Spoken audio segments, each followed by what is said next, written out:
सर्वांना माझा नमस्कार. मी संतोष बोटेवार आपलं स्वागत करीत आहे विद्या कोचिंग क्लासेसमध्ये. तर सगळ्यांनाच माहिती आहे की आज आपला 5वी आणि 8वी स्कॉलरशिपचा निकाल लागलेला आहे. त्याची जी वेबसाईट आहे ती ह्याप्रमाणे आहे www.mscpune.in आणि दुसरी वेबसाईट आहे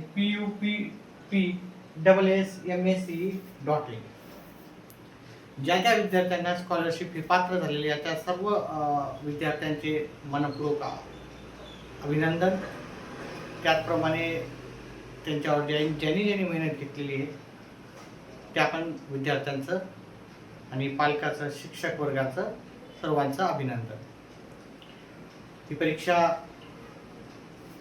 एक फार मोठी परीक्षा असते. 2 आकाराने ही मोठी परीक्षा असते.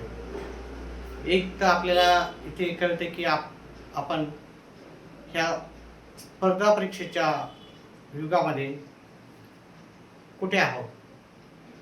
नक्की जे पात्र विद्यार्थी आहेत म्हणजे त्यांनी भरपूर अभ्यास केलेला आहे आणि त्यामुळे आता इथून पुढे पण ज्या परीक्षा असणार आहे, कोणत्याही परीक्षा असू द्या, त्या ह्याच प्रकारच्या परीक्षा असतात.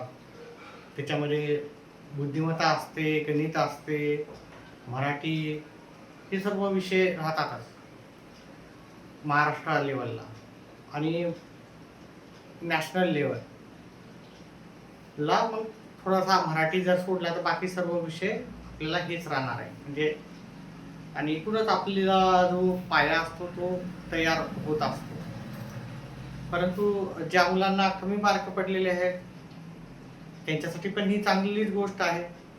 ही परीक्षा झाली, आपल्याला किती मार्क कमी पडले आणि आपण कुठेतरी मागे पडत आहोत याची त्यांना ही जाणीव करून देणारी परीक्षा आहे.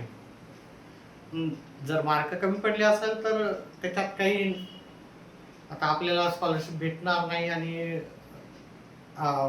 त्यामुळे नाराज व्हायचं काही कारण नाही. उलट अशा परीक्षेमुळे आपल्याला कळतं की बाबा आपली जी तयारी आहे ती कुठेतरी कमी पडत आहे आणि आपण जास्तीत जास्त वेळ अभ्यासाकडे द्यायला हवा.